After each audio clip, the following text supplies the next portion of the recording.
I had monkeys, sock monkeys as a kid, and they're always like my favorite sort of all that world of toys. We used to throw them at each other, and they're really good, and I like that. But they are a folk art form from North America, and I think they're not European, they're not anything else. They're from here, so I like that fact that they relate to this place, and they have a certain history here that reverberates for this community. And it's interesting when people who lived other parts of the world didn't see them, they're quite confused by what are they and why have you done this. But if you know them, the relationship's pretty powerful, and so you can see when people come in, they're like, oh, I know that one, I had that one when I was a kid, or something similar to it, And they become quite a phenomenon in the last 20 years. There's websites dedicated to sock monkeys and books and comic books, and it goes on and on.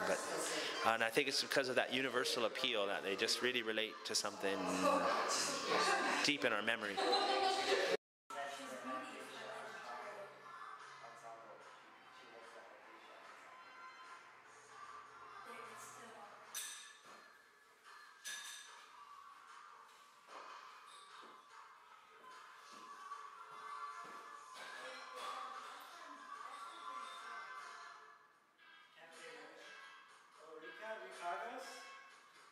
Yeah,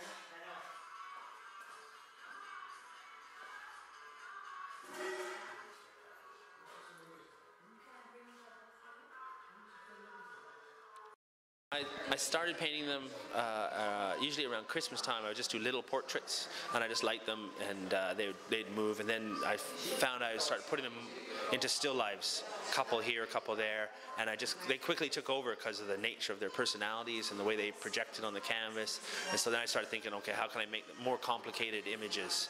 How can I make more complicated compositions where there's more going on, more stories, and so they just kept growing, and getting up to pieces like this. And I still do the little portraits once in a while, but I like them now as a vehicle for something larger, more substantial painting.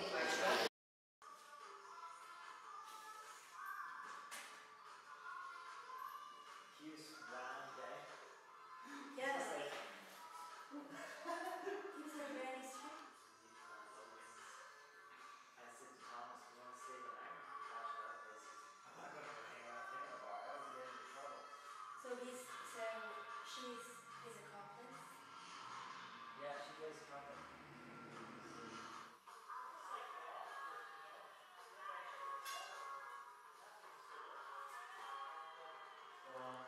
And then, so this sold, and then this one sold.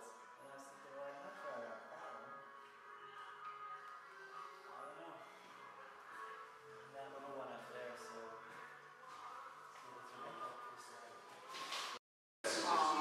do you use monkeys as stand-ins for human beings? Yeah, I think so, because we are monkeys genetically, and the human, depending on your beliefs in the world, but in mine, we are monkeys. We are descended from monkeys, so we relate to that very playful character. And the monkey is sort of represents both our really mischievous side of the human being, plus there's something kind of I think royal or noble about them. They're very aware of themselves, and they feel they understand their own personalities, perhaps. And so I like playing with that idea. And I think the monkeys also, they have a type of face that when people see the pictures, they relate immediately to them. They know that monkey. They know the feeling. They're not trying to process it so much. It's a very direct kind of approach. So I like that. And then I use them to get you connected to the picture, something quickly, emotionally, and your memory. Maybe it's jarred, but then inside the paintings, hopefully the colors, the composition, the forms are good painting, and they start to work on the other level of painting, which is something deeper and maybe more mysterious. So did you study monkeys? Talk about personalities and how they are. The actual real monkeys of the world? No.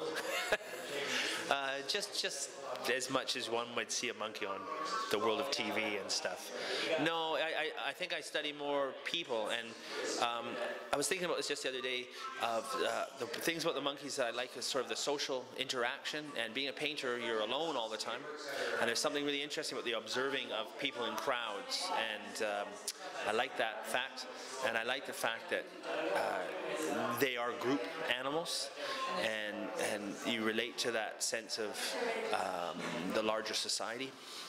So I study that perhaps as an observer, and so they're a good little vehicle for making comments on that social phenomenon.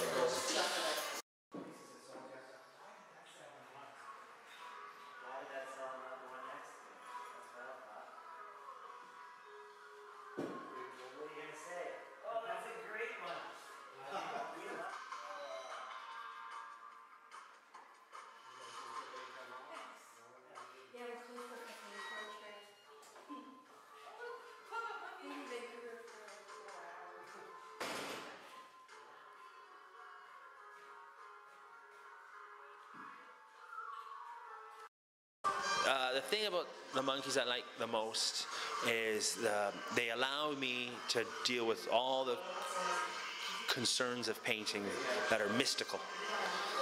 And ultimately, they represent an attempt in my work, in both the monkey work and the other work I do, to remain completely loyal to the idea of spreading love.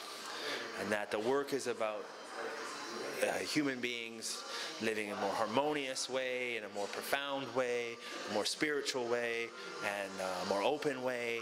And they are, I mean, if art is a battle, it's a battle against ignorance and stupidity and intolerance.